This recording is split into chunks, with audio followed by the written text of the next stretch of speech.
Bonjour, merci à tous de votre présence. C'est vrai que vu de l'estrade, c'est assez exceptionnel quand même. Un grand merci à nos fidèles militants qui, par leur travail assidu, que ce soit au niveau des marchés, au niveau des collages, au niveau des tractages, nous permettent d'avancer. Je remercie également toutes les personnes qui ont participé à l'organisation de cette petite réunion conviviale, on va dire, qui nous rassemble aujourd'hui. J'ai une pensée pour toutes les personnes qui ont été lâchement assassinées récemment dans l'attentat du journal Charlie Hebdo, du supermarché Cacher, ainsi que pour les forces de l'ordre et les militaires pris régulièrement pour cible et dont on ne fait que très peu état, malheureusement, sous prétexte que c'est leur métier. La politique menée pendant plus de 30 ans par les différents gouvernements successifs, de droite comme de gauche, ont mené droit au chaos, au choc des civilisations que nous risquons fortement de vivre dans les mois qui viennent.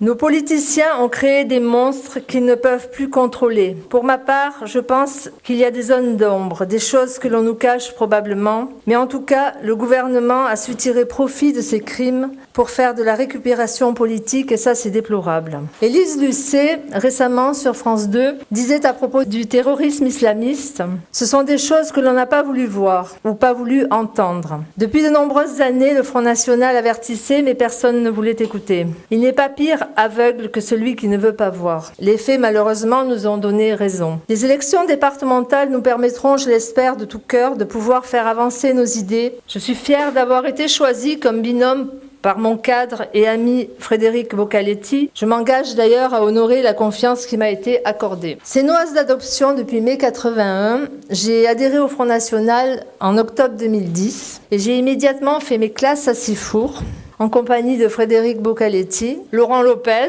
élu à Brignoles, et André Gimnez. Frédéric m'a accordé sa confiance une première fois en 2012. J'ai été sa suppléante lors des législatives. Aujourd'hui, il me fait gravir un échelon supplémentaire en me permettant d'être candidate. Depuis ma tendre enfance, je suis très attachée à la Provence où je suis née et à ses traditions. La Provence, hélas, actuellement est en pleine mutation. Je réside dans les quartiers sud de la Seine depuis 2007 et je pensais qu'il allait devenir une station balnéaire de renom. Arthur Pech, à l'époque, avait commencé à donner une impulsion à la ville, une autre image, malgré un fort bétonnage. Malheureusement, en 2008, la gauche a repris du service. La ville est à ce jour sinistrée dans sa totalité. La paupérisation a atteint également les quartiers sud, soi-disant nantis. Rien qu'à voir l'état des plages, la corniche de Tamaris, le collège L'Herminier que le Conseil général a carrément oublié et qui sera rénové seulement en 2016 ou 2017.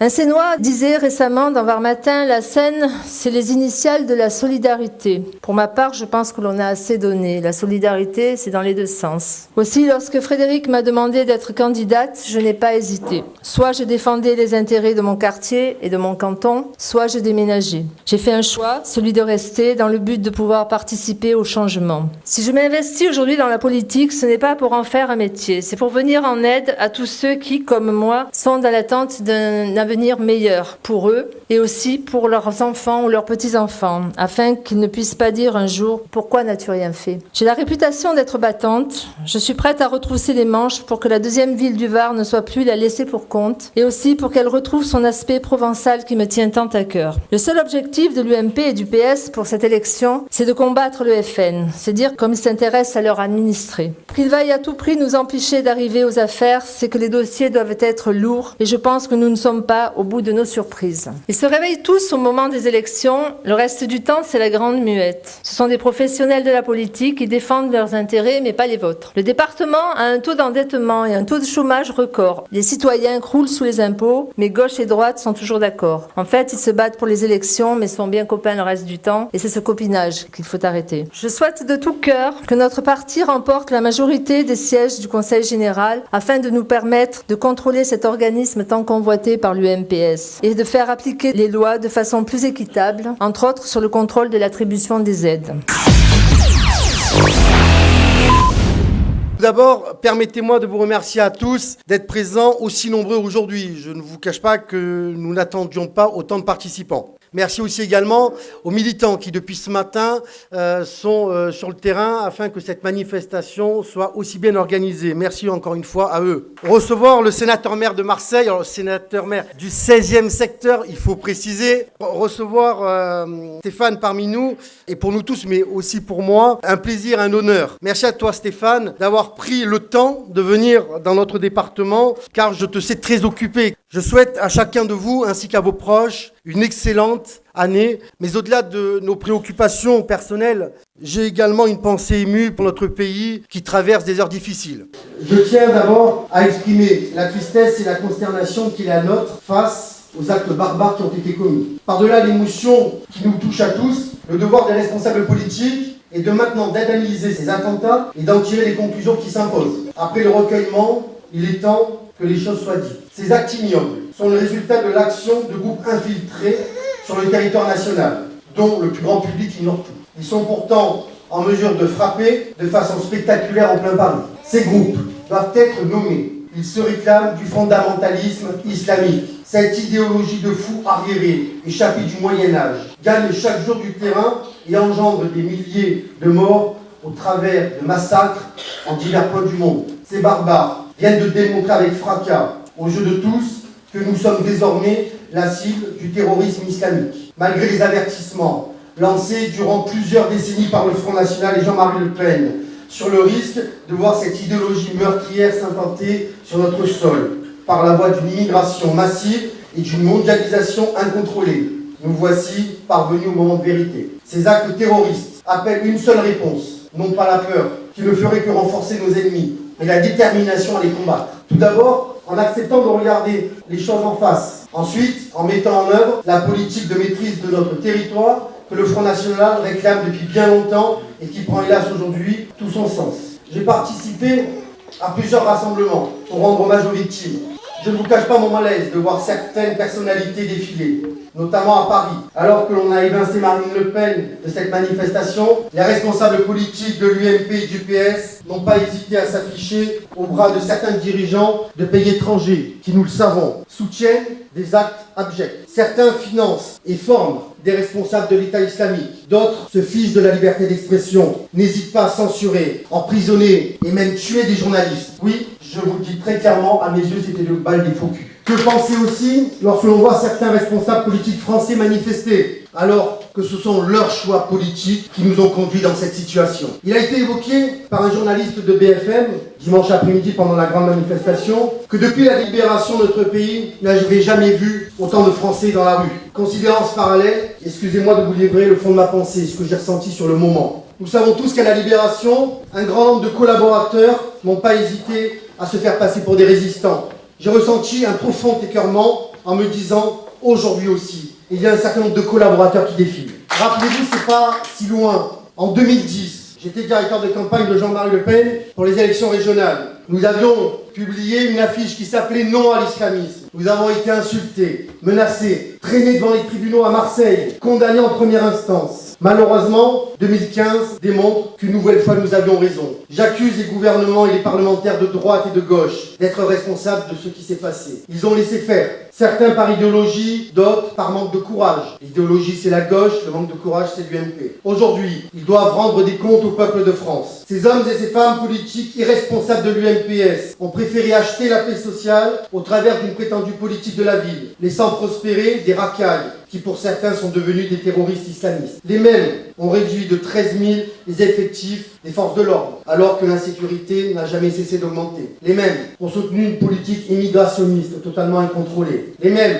ont abattu nos frontières dans le seul but de satisfaire leur idéologie européiste et mondialiste. Les mêmes, par leur laxisme, ont permis à des fanatiques de faire de la France une plateforme du terrorisme. Les mêmes ont mis notre armée à genoux en réduisant drastiquement année après année le budget militaire de notre pays. Les mêmes ont laissé s'installer dans notre pays un communautarisme en totale incompatibilité avec nos valeurs et nos traditions. Les mêmes acceptent que reviennent sur notre territoire des individus rentrés du djihad. Les mêmes pleurent aujourd'hui sur les victimes des attentats, alors qu'ils en portent une lourde responsabilité. Nous, au Front National, nous ne nous compromettrons jamais avec ces assassins. Au risque de choquer les bien-pensants, toujours prompts à s'apitoyer sur le sort des coupables, en ce qui me concerne, je me fiche de leur passé, je me fiche de leur vécu, je me fiche qu'ils soient orphelins ou pas. En ce qui me concerne, j'ai une chose à leur dire. Partez donc dans ces magnifiques pays où la charia est appliquée, où les mots d'ordre sont haine et terreur. Et surtout, ne revenez pas. Qu'ils sachent que le peuple de France les méprise, qu'ils sachent que notre pays ne veut pas d'eux. Ils n'ont aucunement leur place parmi nous. En 3 mots, les islamistes dehors! Poursuivre un discours traitant ensuite de la politique locale n'est pas évident après avoir évoqué des sujets aussi graves.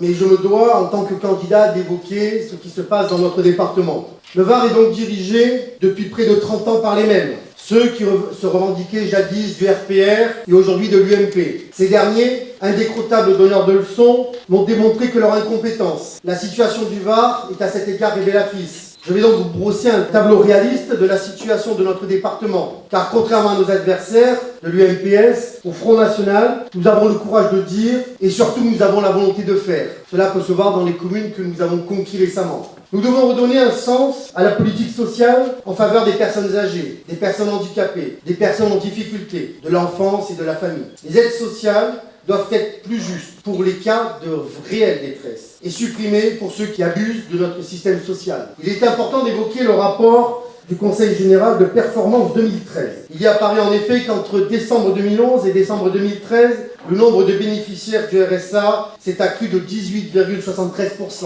alors qu'au plan national, celui-ci évoluait de 12,57%. Comme vous le savez, notre mouvement est favorable à venir en aide à nos compatriotes en difficulté. Notre devoir, notre responsabilité sont d'être solidaires. Mais nous nous opposons farouchement à l'idéologie de l'UMPS, consistant à donner à tout va, et confondant solidarité et assistanat. En matière de voirie, nos routes se détériorent. Exigeons que l'argent public soit aussi prioritairement affecté à la voirie, aux créations et aux améliorations de nos voies d'accès. Les bouchons ne sont pas une fatalité, contrairement à ce que M. Falco veut nous faire croire. Le fonctionnement des collèges, l'accueil, la restauration et l'hébergement, ainsi que leur entretien général et technique doivent être repensés. La sécurité de nos jeunes dans les établissements doit redevenir une priorité. Le personnel de service doit être soutenu par sa hiérarchie. Cette confiance retrouvée renforcera leur fonction et leur efficacité. Concernant la fiscalité, une maîtrise des impôts doit aussi témoigner d'une gestion plus saine. On ne peut pas demander sans cesse aux Français de se serrer la ceinture, sans jamais se voir manifester une exemplarité de ceux qui gèrent leur argent. La situation financière est fortement dégradée dans notre département, passant de 577 millions d'euros en 2007 pour atteindre aujourd'hui 764 millions. Cette dette colossale est révélatrice de l'incapacité de l'UMP à gérer cette collectivité convenablement. Le prix de cette incompétence pour les Varois est une pression fiscale, dont la hausse ininterrompue accuse nos foyers à une situation de plus en plus précaire.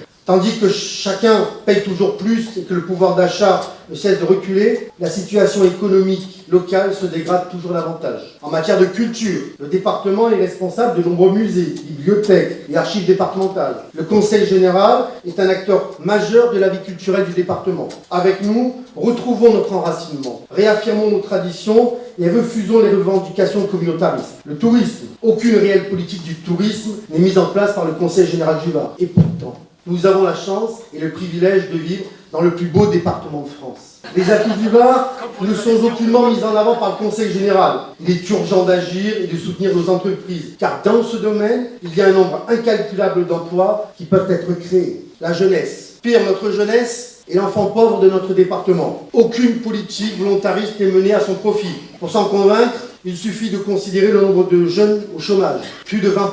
Ce n'est pas un chiffre du Front National, c'est un chiffre qui a été révélé par un grand journal démocratique à Marseillaise. Il est donc grand temps de mener une autre politique. Vous n'avez plus rien à attendre de l'UMP et du PS. Ils ont échoué, que ce soit au niveau national, régional, départemental ou local. Les semaines qui viennent sont déterminantes. Jamais le Front National n'a été aussi près de conquérir une collectivité départementale. La victoire est à portée de main. Nos compatriotes sont chaque jour plus nombreux à placer en nous leurs espoirs pour enfin connaître des jours meilleurs. Il nous appartient de travailler tous ensemble et de leur apporter cet avenir. Là est notre devoir. Nous sommes entrés en politique pour cela, et non pas pour nous remplir les poches comme le font nos adversaires. Le combat sera rude, mais ô combien exaltant. J'ai le privilège de ne pas être seul à mener cette campagne. J'ai la chance d'être entouré de femmes et d'hommes dont la valeur a d'égal que la fidélité et la motivation. Il m'appartient donc de vous présenter l'équipe de campagne. Donc la candidate titulaire, vous l'avez entendu tout à l'heure, c'est Dominique Granier. Ensuite, Frédéric Alcaraz, secrétaire départemental adjoint en charge de la 7e circonscription. Jacques Duguet, nouveau responsable de la commune de Sifour-les-Plages. Didier Cazot, responsable de la Seine-Sud. Jean Poumarix, responsable de Saint-Mandrier. Et Jules Baldacchino, en charge des actions sur le terrain. Je rappelle que notre campagne se fait aussi dans un esprit de rassemblement. Nous l'avons montré au niveau départemental en accueillant dans nos rangs Rachel Roussel, qui est parmi nous aujourd'hui, je la remercie. Comme je te l'ai déjà dit, Rachel, tu es le bienvenu au Front National parmi nous. Tous ceux qui ont la France au cœur, quel que soit leur parcours, sont les bienvenus dans nos rangs.